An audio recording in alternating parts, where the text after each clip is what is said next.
Hey guys, it's JL Phoenix, and today I'm testing Clip Studio for the first time. Well, technically this isn't my first time using Clip Studio, as I've used the free trial before, but that's not either there.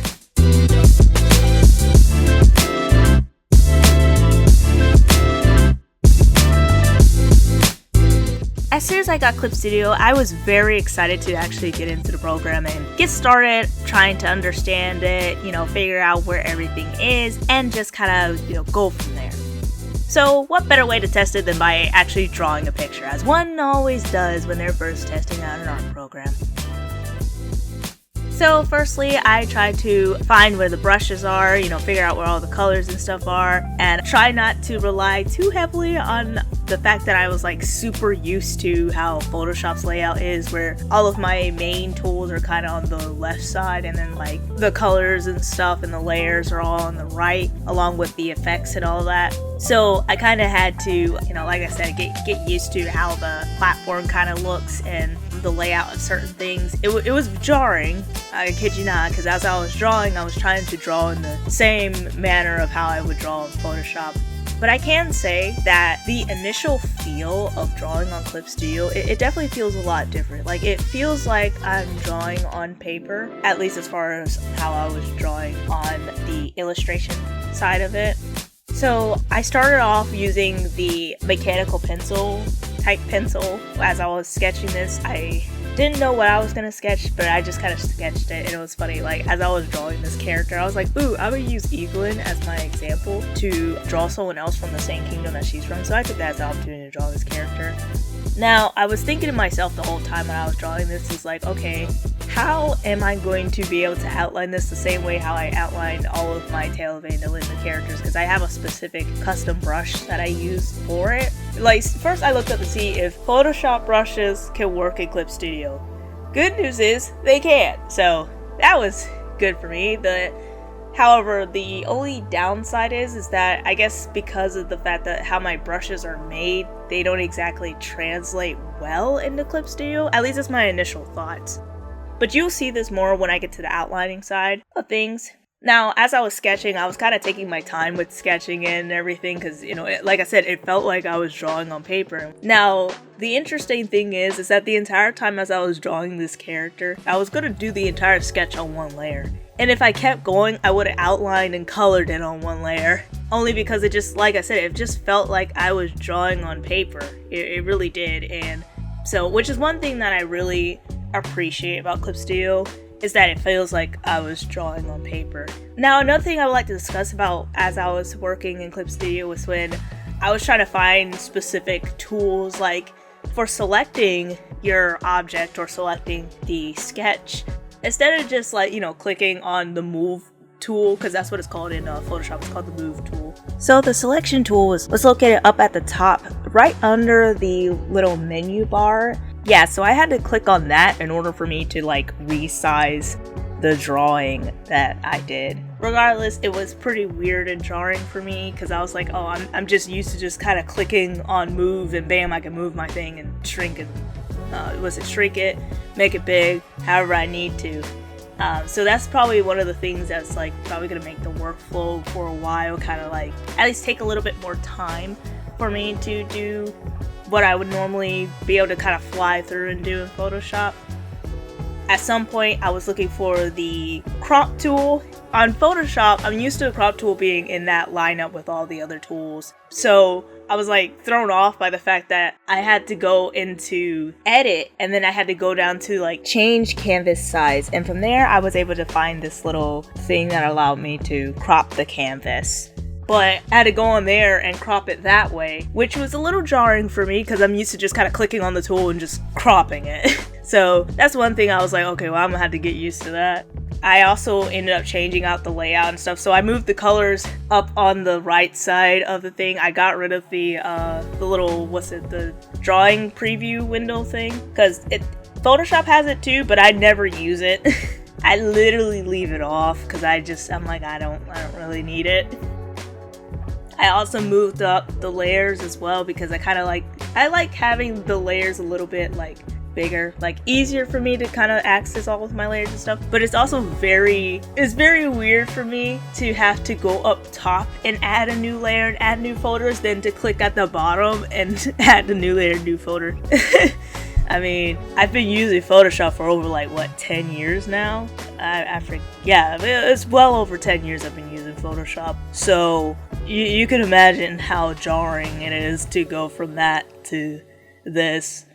But it's still an interesting experience. Another thing that I also kind of struggled with too was I guess understanding the brush settings. So in Photoshop, you usually have specific settings for specific things. And generally, if you change the brush size, it changes the size with it, like the entire size of it. Which it does here in Clip Studio too, if you change brush size. But the thing is, it's the weight of the paint, right? Like how much paint you want to use. You can affect all of that, which for me in Photoshop, you specifically could make brush presets to where it's it could do certain things. And this is more, and I'm kind of talking ahead as far as when it comes to when I got to the coloring part of this, because I'm used to just using I believe it's called the basic brush in Photoshop. It's like a solid brush. I just color and everything like that. And it was pretty weird that I couldn't just straight up just do that with any of the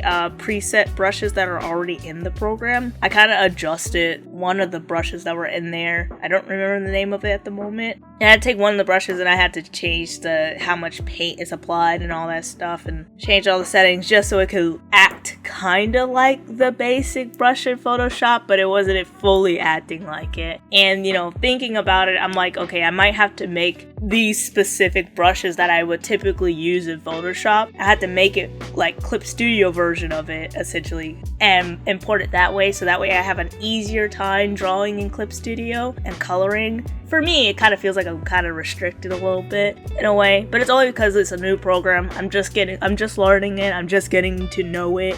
I'm pretty sure over time I'll get better and I will start being able to have a much quicker workflow in Clip Studio, but for the time being, it's a little jarring not having all of my stuff, or was it not being able to approach my drawings and stuff the same way how I approach it in Photoshop.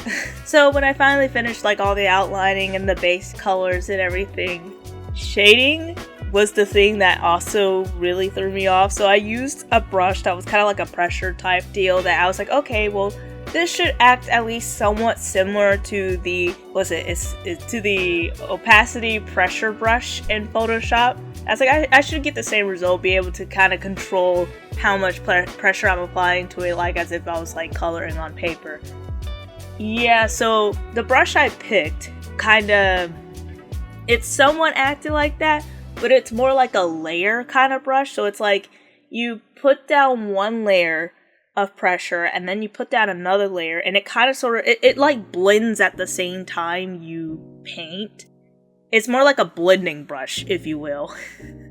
So, and it was jarring for me again because I'm just using the basic preset brushes. I'm not using anything that was the only added brushes I used was anything I made from Photoshop that I transferred over. I didn't transfer all of my brushes from Photoshop over. But yeah, so for the most part, eventually one of the next things I'm going to do is figure out how to make custom brushes specifically built for Clip Studio instead of making stuff that's built for Photoshop. I still have the files of where I created the brushes and stuff, and you guys have for those of you who've seen my other videos and seen me actually making the brushes and stuff, I think that there is a way that I could definitely make it so it would work for Clip Studio. That's the plan for future when I go and mess around with Clip Studio one more time. As for the two brushes that I used while painting, I had used the round mix brush for the base color and used the paint apply for the shading, which now that I actually read the names of the brushes, it makes sense why they acted the way they did, and that no matter how many times I messed around with the settings. So I guess my complaint from earlier is kind of invalid. I don't know, it's more like one of those, oh, you probably should have read instead of just looking at the image of the brush and going from there. But hey, it's neither here nor there. And finally, I went straight to using the manga part of Clip Studio, which is one of the main reasons why I also brought the program, outside for the animation reasons. But I wanted to test it out and see if I could try and draw one of the pages for my book. And I also wanted to test out using the little 3D model thing that they have in there, like that you can use to pose, to make poses and stuff and make it easier for you to draw certain poses and whatnot. So I wanted to use that together. And when I say that the feeling of drawing on it was a little off, I'm not kidding when I said the feeling of drawing on it was a little off. Because I wanted to sketch, but the sketch looked like it was like an outline. So I figured, okay, maybe the size of the resolution or DPI was a bit big. So I went into the image settings and changed the size of the resolution to, I brought it down from 600 to 300. I said that should work just fine. Still got the same issue, or at least it got the same effect going on. And I was just like, okay, this isn't exactly working out too well. And then when I also tried to draw over the 3D model, I was having a hard time really just trying to loosely sketch the pose and everything, which is what made me kind of just sort of, I would say give up. I would say I stepped away from it for a bit because I was just like, okay, it's not working out. I'm probably gonna have to watch a bunch of tutorials and figure out, okay, how do I get this thing to sketch like how I want it to? Or I'll just figure it out like I did for Photoshop. So, I don't know, I'll take some time and mess around with the program some more to try and figure out how to get it to feel more like how I would like it to feel when I'm drawing on these things. Anyways guys, that's gonna do it for today's video. I hope you all enjoyed. This was definitely a very interesting experience testing out a program I haven't exactly really used before, and you know, just trying to see if this would really work for me in the future. And I'm pretty sure it will, especially like I said earlier, I will have to work with it and try and get it to fit within my workflow and really. Anyways, let me know your thoughts in the comments down below. Is there any art program out there that you kind of struggle with using, or like, you know, hey, it's your first time using something and you're like, hey, you know, feel free to share your experiences with using any art program for the first time. I'd like to give a special shout out to my Patreon supporters, Zeta787 and the Ocean Shock. Thank you guys so much for your support, and thank you all for subscribing and being part of the Phoenix fans. Have an amazing day, guys!